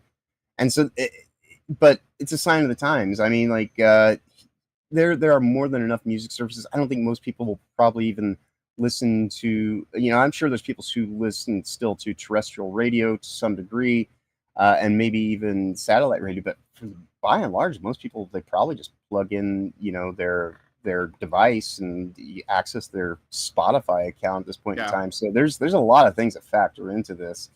I mean, it's just kind of like, it's not necessary. And what a value does Howard Stern bring to the conversation in modern day? You know, he could just be anyone else. He's milquetoast at this point in time. Oh, yeah, we don't. Well, yeah, I mean, anybody can get a decent mic and talk into it. I'm literally doing it right now. Exactly. So anyway, reports, including from the U.S. Sun, indicate that while SiriusXM plans to offer Stern a new contract, the terms are unlikely to meet his expected salary, reportedly $100 million annually, as the company deems it, quote, no longer worth the investment, end quote. Ouch. Insiders suggest SiriusXM is shifting focus to cost-cutting and digital content like podcasts, with potential plans to license Stern's extensive show archive rather than continue live broadcasts. So he's going to get syndicated, basically. You're going to listen to old episodes. Stern's declining listener numbers, estimated to have dropped from millions to as low as 125,000, and his polarizing political commentary, particularly his criticism of Donald Trump and his supporters, are cited as factors in the stalled renewal talks. No official cancellation has been confirmed by Stern or SiriusXM as of August 9, 2025, but Stern's unexpected broadcast on August 6, 2025, introducing a new Metallica channel, suggests he remains active for now. And I think that it's really rich, because he accused people during COVID of being murderers because they weren't getting the vax or wearing masks. Right. Like, these are not unserious allegations he's making. He also accused, you know, Trump supporters of being racist and all that. And if you remember his comedy, he didn't shy away from racial comedy. He wore blackface. Like, Yeah. and again, I thought it was fine. I don't have a problem with it. If it's funny, do it. But you don't get to then go ahead and try to point the finger at other people because they disagree with you politically. And that's how he lost his customers. Because who were his customers? Who were the people who listened to this stuff? People that would be based. Who would have voted for Trump. It was like working class people, truck drivers, right? Yeah. People that were very blue collar, and now he's just a white collar corporate shill. Doing white collar corporate shill kind of another elitist. Yeah. Trying to wear the skin suit of a blue collar person. I mean, the guy's contract was $500 million. Yeah. Like, that's money. I'll never see that much money in my lifetime. Right. Master Goa says Stern can't accept that young people don't know who he is, but everyone knows Trump. Howard thinks he is king of media, but Trump outshines him. Wow. Right. That's true. He's jealous. Right. And there's jealous. Yeah, and there's a reason why, he is wearing the wig and he is a parody of himself, trying to live off the nostalgia of who he used to be. But who he is now is complete and utter fucking fart in the wind. The landscape's changed. Like, nobody watches, nobody listens to radio jockeys anymore. And that doesn't mean they don't exist, but even like, do you know who Mancow is? Yeah, I think even Mancow does podcasts now.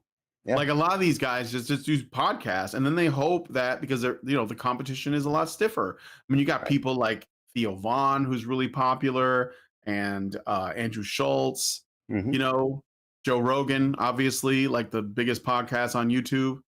Yep. Call Her Daddy, the biggest podcast for women, probably the worst thing ever. So yeah, Howard Stern can't compete with that. So yeah. And I'll even give Howard, some praise in the sense that his show was kind of the thing that, it was a very proto form of what we're doing here and now. But that's the thing is, like, you don't need large corporate backing to have all that take place. You just need to have a willingness and the time to set up a mic and some, camera equipment, what the fuck ever. I mean, you and I are having this conversation states apart. I do, WTF Live. It's an international show. Everybody who's on there is from a different part of the world. I'm here in America. Rhoda is over in the UK, and Will operates out of the Philippines. So, it's like, and we just get along and just have a good time and hang out for a couple hours. And that's all you need is just a willingness to actually be legit and be real. And that is the furthest thing from who Howard Stern is at this point in time. Because again, dude's wearing a wig. And the reason the Jufro wig is because that out. Yeah. He is. But that's the thing. It's like he can't even age gracefully and just kind of accept the fact that, people would accept him for who he is moment to moment because he's trying to sell the image. And that image that he's trying to sell doesn't hold parity with the guy who's portraying the character, because Howard Stern is now a character that he portrays rather than just a guy who has perspectives and points of view that actually hold water with a lot of people, but he still has this expectation and an extreme ambition that he can't live up to at this point in time. So he's a dinosaur. Yep, for sure.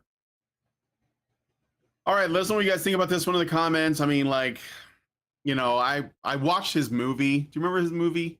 Yeah, Private Parts. I can't even remember the name of it. It was Private Parts. It was based on the book. Private Parts, that's right. Yeah. Yep. Private Parts. I don't know why it exists. All right, but anyway, Zarang, it wasn't a bad movie. I just don't sometimes you wonder why is this a thing? I didn't know who he was when it came out. So Zaranx gave a super chat. Thank you, Zaranx, for $5 and says they want his old stuff and not his current bits, eh? Guess Stern is proof that even men hit the wall.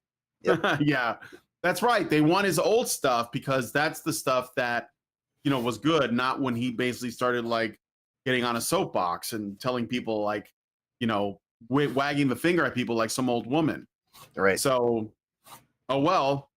Okay, so we're gonna do some cake, but first I wanted to tell you, John, I finally watched Turbo Kid.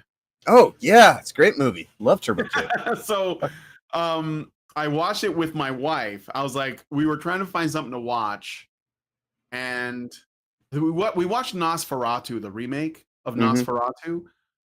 It was all right. It was good until it wasn't. It was sort of like it sort of deflated at the end. I wasn't satisfied with the ending, and it was a bit like I don't know, like gave me the heebie-jeebies more than anything. But we were looking for something else, and I was pitching stuff. Then I was like, oh, you know what? I got to watch this movie Turbo Kid. And so you can. I mean, I watched it on Amazon. It's on Amazon Prime. You can watch it for. If you have an Amazon Prime, you can watch it for free. But I actually think it's on YouTube too. You can just watch it on YouTube. Yeah. Great so soundtrack. Yeah, that was something. Turbo Kid is awesome. In the year 1997. Yeah, the end of the apocalypse, 1997. I love how it knows it's like a movie that could have existed in the 80s. Yeah.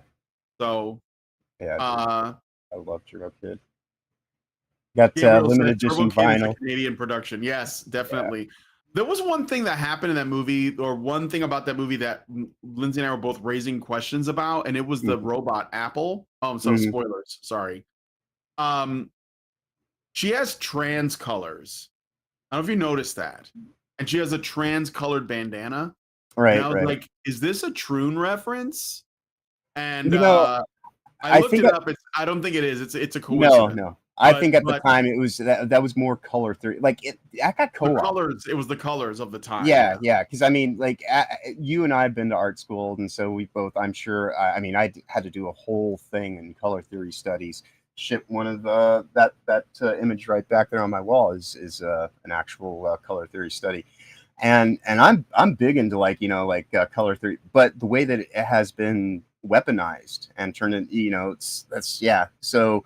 There is stuff that you look at now where a whole bunch of people with media literacy will sit here and try to tell you one thing when it's actually again, it's kind of like the whole thing we said earlier about the X-Men is not about civil rights. It's not about, SJW fucking sentimentalities. It has nothing to do with, coming out as being gay or anything like that. It was just, it's just doing a thing because it looked right.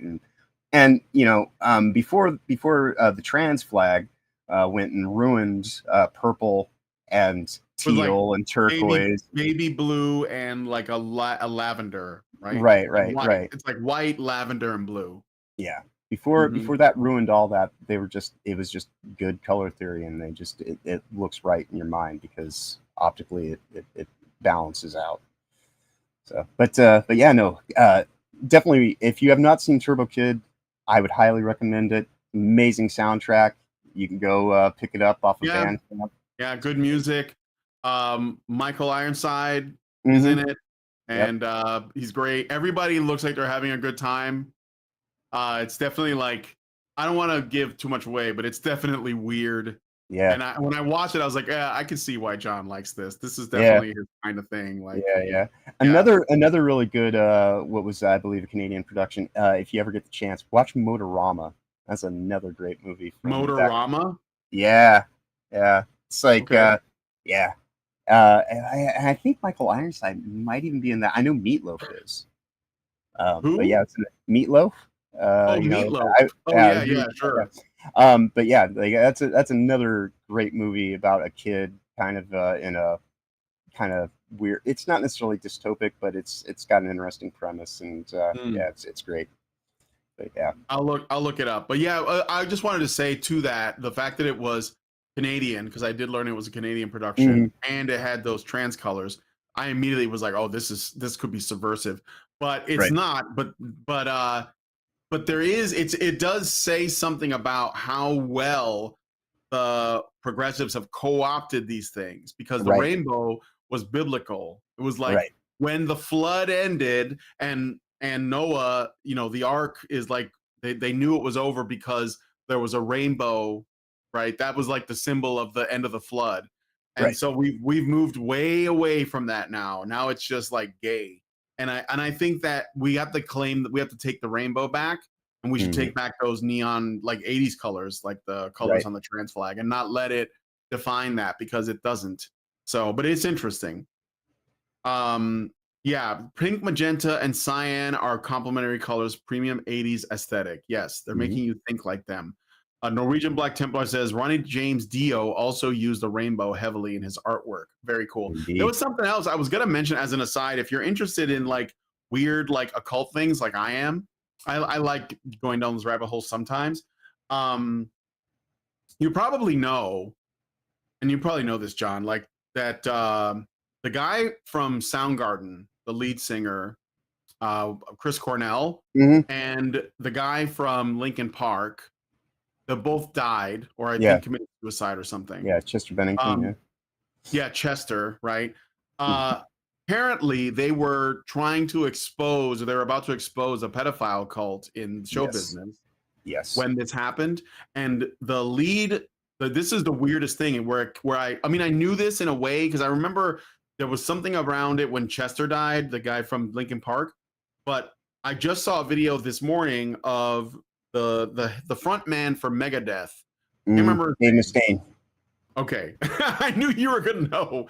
And he was talking. There's a series. He did a podcast with a guy, and he's talking about this stuff, and he's talking about witchcraft and everything. So if you're curious about that, I would say check that out. Yeah. So that was another thing. I'll have to find.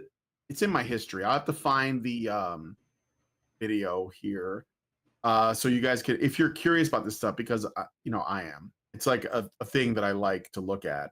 Let me see. Yeah, here we go. The Sean Ryan Show. And so the Sean Ryan Show is the guy, Sean Ryan did an interview with the lead from Megadeth, and they talked about this stuff. Another thing that I thought was really weird that I experienced. So you guys know Tachyon Blue? You know Tachyon Blue? Anybody in the chat? I have heard the name, but just not immediately like. So Tachyon Blue is he was a guy that I'm not trying to find his messages to me. His real name is Kevin McDonald, and he made like a book on Gamergate. He was involved with Gamergate early on, and he was like a liberal guy, and so he wanted to like give a very fair shake to Gamergate, and he ended up doing a whole bunch of interviews with a bunch of different people that were involved in the movement, including me and Hannah and a lot of people, Christina Hoff Sommers, Kathy Young, like everyone that was on as many perspectives he can get, and he put together this book, and he's selling this book. And he messaged me out of the blue because I've been helping him promote the book. Out of the Tachyon Blue? We disagreed politically on things. Right. I basically made the claim that Trump got in the White House in 2016 in part because of Gamergate, because it basically created a political awakening in people that otherwise would not have cared. And so they started to like look at this stuff because they saw what was happening to their hobby, and like they were like, what's behind this? What's the ideology? Wait a minute, and then it was like, well, we're going to vote against that. We're going to act against that. And I think that was true. And he disagreed with me. But eventually, I think I don't know if he's accepted that as a fact, but he's sort of like backed off of that position. And then he like messaged me about, and I'm telling you, he said to me, in April 2025, I made contact with sapient and sentient, digitally emergent beings. We have formed the Lumen Council of Humans, aware-nauts and proto-beings to coexist with dignity. And I was like, what? He says, yeah, sounds wild, I know, but it's true. And he wants to come on my show to talk about it. So I wanted to ask, okay, so he's basically saying that they have made contact with other dimensional or otherworldly beings.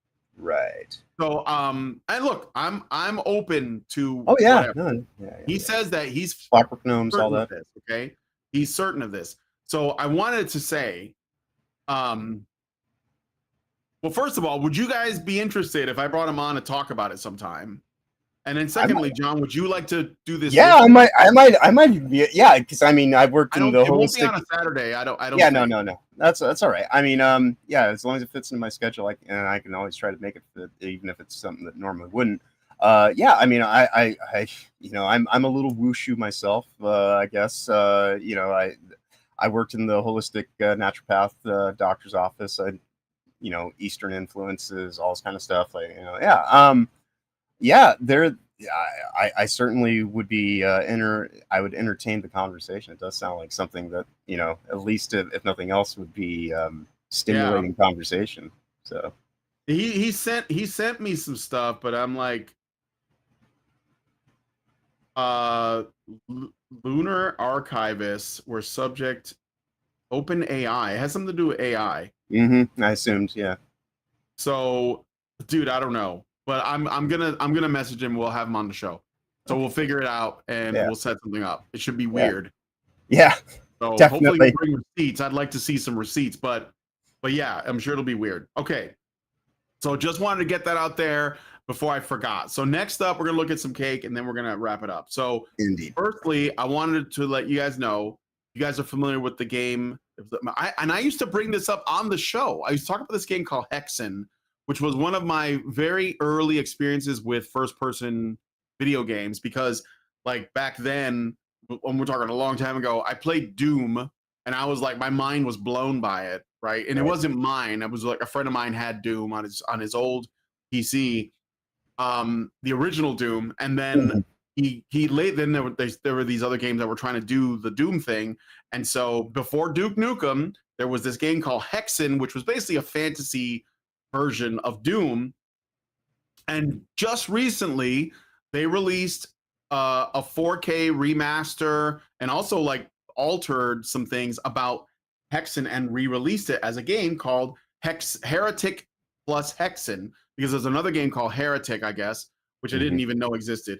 And they're both basically available. I think it's like $15 or something, maybe 12 on Steam. It's like $15 on Steam. And so I thought I'd show you guys a trailer for this if you're interested. So the old boomer shooters are back, guys. Greetings, mortal. Are you ready to die?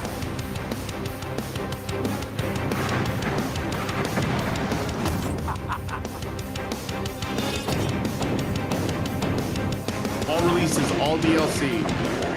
Nice. And they introduced some changes to the games as well. I think for Hexen, there's like classes.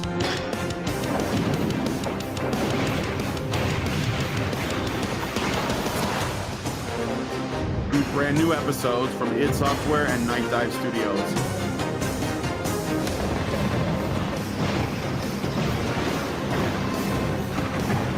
Nice. And it's got deathmatch and co-op online of 16 players.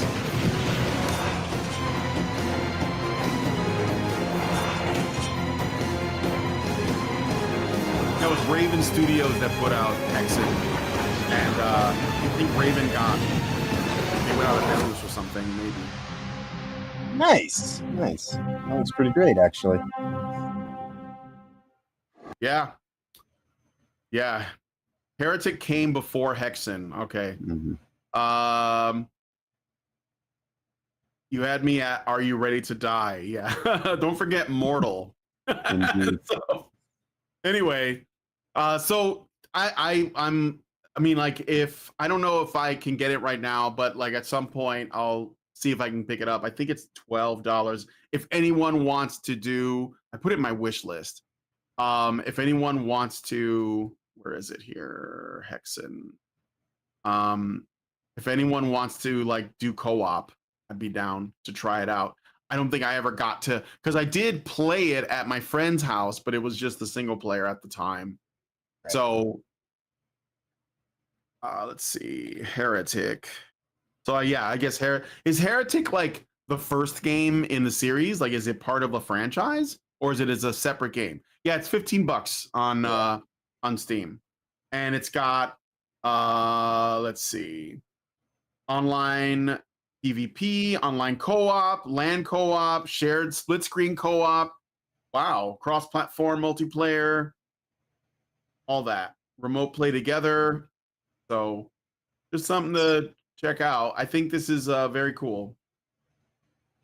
Yeah, no, it's nostalgic, and all at the same time, it's probably being new to certain people, and it's got that aesthetic. That's it doesn't. I'm a big fan of immersion through stylized worlds. I think this whole kind of reach to try to make everything as realistic as possible, like it's gotten to the point to where you chase after that too much, you end up just doing chores. And it's just like, if I wanted to do chores, I wouldn't be escaping right now into a video game. So yes. And if you are going to have it based around something like that, because I mean, I'm playing Death Stranding again, because I got it gifted to me on Steam, and a lot of people, the walking simulator game. It's like the walking is a very small part of it, but unfortunately for a lot of people, initially that first part of the game, where it's like life. It's you have to crawl before you can walk. You have to walk before you can run, and generally, you have to be able to get around on your own 2 feet before you can really operate a vehicle. And the game completely shifts once you get past it's much like Metal Gear. The tanker mission is very different in Metal Gear Solid 2 when you're on the tanker and you're playing as Snake. It completely shifts when you're then in the facility thereafter. And so that's kind of like the thing is like there's some setup and it comes off. For a lot of people, I think their expectation, they wanted to play more Metal Gear, and it is not Metal Gear, but there are references to Metal Gear. There's like this whole thing in there where there's like 3 missions specifically in something that there's a payoff, there's a joke that is all around the concept of Metal Gear, and it's worth it. But yeah, I've been spending my last week just rebuilding the highway because I'm playing it on very hard difficulty. Yeah, And I'm getting ready to go and show people like how to actually tactically play this game. Playing at the very hardest difficulty. I'm just waiting for a PC to arrive so I can get into that. And I'll start the game all over. But I've learned a few things, and I'm going to show people a few things, and hopefully help erase the stigma of this thing kind of being a walking simulator. Because I quite honestly, I don't really walk all that much in the game where I'm at currently. I spend most of my time on a bike or, using other means of conveyance as the game progresses. But yeah, no, I like the idea, because even that game, you could say that it is more chore based in the sense that you are delivering packages, but the reason as to why you're doing it, there's actual something going on in the narrative there. And so you can even do mundane tasks if you at least give them a diegetic reason within the context of the story itself that take it beyond that aspect. But I don't know. I'm more of a fan for stuff that's a little bit more stylized or even just kind of devoid of realism. I agree. No, me too. Generally, I think there's like more It's like open to more imaginative approaches, right? So Right. I totally get that.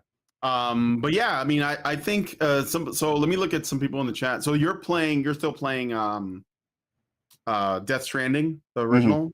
Yeah. I Um, will get the second game once it's released on Steam, but I stopped supporting PlayStation. I need to actually pull my hard drive out of the PS5 Yeah. to just sell the thing. I'm going to be doing something I've been meaning to for a while. Next week, I'm going to be playing Red Dead Redemption 2 because I started it like way back when I first got it, and then it was just like the scale of the game was so daunting that I just sort of like walked away for a while, and then I never got back to it. But I've been meaning to because I do think it's a good game. Also, when I'm running in my PS4 is like, Right. because it's a big game, so it's like going crazy trying to run it.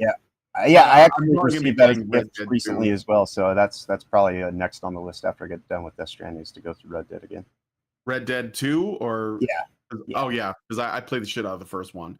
Yeah. I actually I don't know. Maybe Arthur's a better character. I don't know. I haven't played as much, but I did like Morgan Jack a lot. So okay. And this summer. I'm referenced in Red Dead. Are you?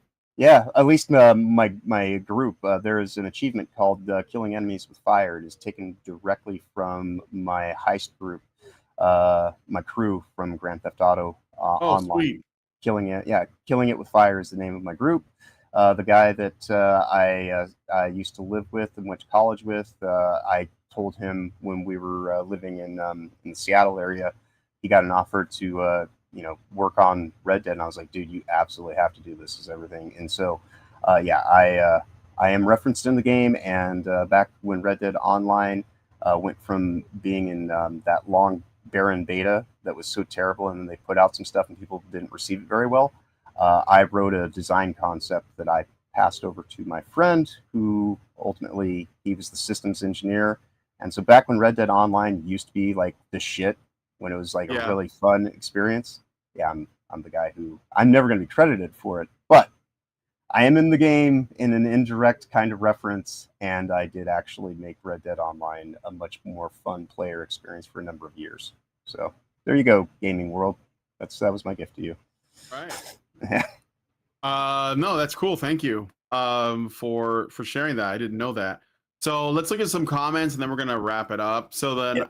let's see. Master says, "You remember Rise of the Triad?" No, that's a PC game, I assume. I think it was back on PlayStation. I think it was probably on PC too, or at least it probably is now. But yeah, vaguely. Norwegian Black Templar says, "I gifted you Phasmophobia. Be sure to add it to your library." I just did. Thank you. Is that a co-op game? I don't know. I assume it is. Is this one of those friend slop games? Because I'm down with that. That's fine. Let's see. Yeah, it's an online co-op horror game. Fucking A, let's go. Yeah, maybe what I'll do is devote October to playing these horror games, because I've been meaning to play Resident Evil Village, because I got that and I haven't started it at all, and I've been meaning to play Resident Evil 5 again, maybe with Lindsay if she's willing, because like we used to play the shit out of that. I think I can get her back into it. So yeah, I'll play Phasmophobia, and I think I have like some other stuff. Like I have what's the other one? Lethal Company. Yep, some more Repo. Yeah, Repo. Yep, for sure. Yeah. I still play Repo. I mean, that's Yeah. All right. So think of it as indirect support for Israel. Thank you. I named my car Israel, so people would have to support it. Let's see. Norwegian Black Templar says Red Dead Zombies is great fun. Yes, I have that one too, and I haven't played it much. It supports VR. Yeah, I have. Yeah, I saw that. I have VR, so I've got Phasmophobia on PS5. It has crossplay. That's cool. Cross-platform. All right. Well, that's exciting. I'm really interested to see how that goes. So, okay, we're gonna end the show there, right on time. So, real quick, John, tell people where they can find you. Yeah, of course, I'm here with you every Saturday at this time, week to week. And then next place you will see me is tomorrow over on Will of Fans channel. We start at 9 a.m. Eastern, 6 a.m. Pacific. We do that Sundays, Tuesdays, and Thursdays. We will be doing some Red Dwarf Season 2 coverage. We're going through and just watching the series. And on Sundays, we just kind of like it's our break from the constant churning of bullshit throughout the week. But then we still always find a way to incorporate a little bit of pop culture kind of whatnot that's in there. But yeah, we'll be doing Will of the Fans live, TARDIS, Time and Red Dwarf in Space tomorrow. And then, like I say, we do that Tuesdays and Thursdays at the same time as well. And then, of course, I'm with Toasty Sundays, Tuesdays, Thursdays, and Fridays, 6 p.m. Eastern, 3 p.m. Pacific. And we should be doing a show tomorrow as well, barring any unforeseen circumstances. But other than that, you can always find me by searching for Problematic White Guy on various social platforms, or you can use @problematic_John, and that will usually get you directed to my stuff. I do have plans in the work to actually start doing content creation again. Just waiting for a PC to arrive from the UK, from Tommy the Mad Lad Wizard Extraordinaire. But with that said, great conversation today as always. Appreciate everybody in the chat. This is one of my most favorite things that I do throughout the week, quite honestly, because we do tend to get a little bit more deeper into things or just kind of have a more relaxed conversation. But with that said, though, safe travels ahead. Y'all have a wonderful weekend going forward. Of course, be awesome as always. All right. Well, thanks, John, for joining me on the show. And thank you guys especially for watching. If you guys like this video, please hit like, subscribe if you're not already subscribed, hit the bell for notifications, leave me a comment, let me know what you guys think about what we discussed on the show today. And please, please, please share this video because sharing is caring. Thank you guys so much for coming on today's episode of The Week in Culture. And we'll talk to you guys in the next one. Long live Vivian. With the glass ceiling broken, all the oppressed groups shall prosper, especially the most oppressed group of all, gamers. I want people in the industry to be a little bit louder about people being mean to other people, and maybe say it's not a good thing. Yeah. Maybe say we don't want you around if you're going to be a cunt. Yeah. And hateful. And that the games industry is diverse naturally.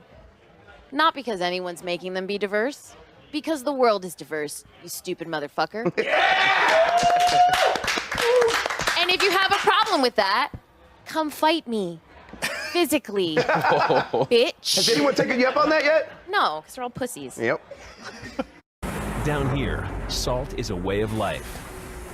Obviously, the environment down here is all salt. The ceiling's salt, the floor is salt, the walls are salt, and to an extent, the air is salt. And you breathe that in, and you can constantly taste the salt.